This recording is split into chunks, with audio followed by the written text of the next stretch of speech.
شروع اس پاک رب کی ذات سے۔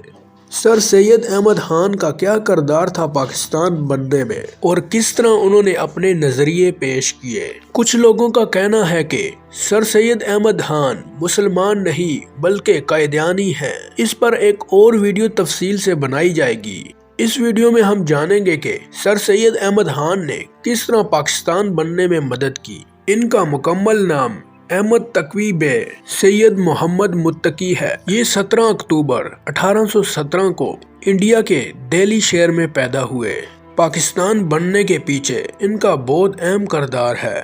اللہ تعالیٰ نے سر سید احمد خان کی شکل میں ایک بہترین رہنما مسلمانوں کے لیے بھیجا۔ ملت اسلامیہ کو ناپید ہونے سے بچانے کے لیے سر سید احمد خان نے برصغیر پاک و ہند میں ایک بہت بڑی تحریک کا آغاز کیا۔ اس تحریک کے دیگر قائدین میں محسن الملک، وقار الملک، مولانا شبلی نعمانی، مولانا الطاف حسین حالی اور مولانا چراغ علی خاص طور پر قابل ذکر ہیں۔ ان لوگوں نے وہ کارنامے سر انجام دیے آنے والی مسلم نسلیں جتنی بھی قدر کریں کم ہے۔ سر سید اور ان کے ساتھیوں نے علی گڑھ تحریک کو ایک جامع تحریک بنا دیا۔ سر سید احمد خان نے بہت سی تعلیمی خدمات سر انجام دی۔ سر سید احمد خان کا نقطہ نظر تھا کہ مسلم قوم کی ترقی کی راہ تعلیم کے ذریعے ہی ہموار کی جا سکتی ہے۔ انہوں نے مسلمانوں کو مشورہ دیا کہ جدید سے جدید تعلیم حاصل کریں اور دوسری قوموں کی طرح شانہ بشانہ آگے بڑھیں۔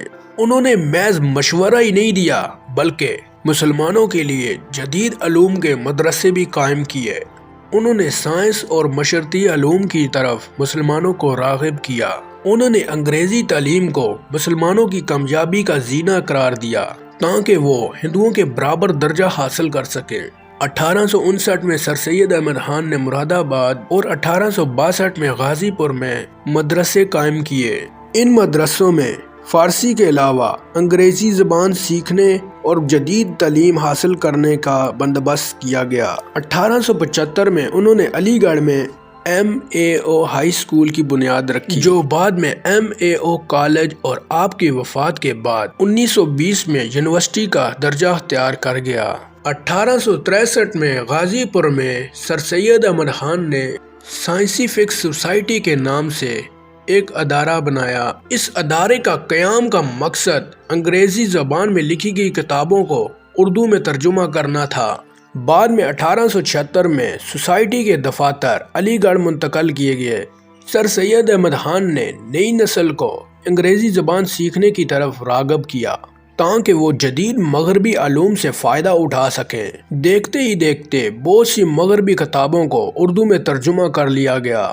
سوسائٹی کی خدمات کی بدولت اردو زبان کو بہت ساری ترقی نصیب ہوئی۔ 1886 میں سر سید احمد خان نے محمدن کانفرنس کے ایک ادارے کی بنیاد رکھی۔ مسلم قوم کی تعلیمی ضرورتوں کے لیے اس ادارے نے بڑی مدد فراہم کی۔ اس سے متاثر ہو کر مختلف شخصیات نے ایسے ہی ادارے اپنے علاقوں میں بھی قائم کیے۔ لاہور میں اسلامیہ کالج، کراچی میں سندھ مسلم مدرسہ، پشاور میں اسلامیہ کالج اور کانپور میں حلیم کالج کی بنیاد پڑی۔ سر سید احمد خان نے ادب کو قومی ترقی کا ذریعہ بناتے ہوئے مختلف موضوعات پر قدم اٹھایا۔ ان کی جدید تحریروں میں آثار السندین، آئین اکبری، تفسیر القرآن، کتبات احمدیہ اور رسالہ تہذیب الاخلاق قابل ذکر ہیں۔ اگر آپ کو یہ ویڈیو اچھی لگی ہے تو ویڈیو کو لائک کریں۔ اگر چینل پہ نئے آئے ہیں تو چینل کو بھی سبسکرائب کریں تاکہ آپ کو ایسی جدید معلومات آپ کو ملتی رہیں۔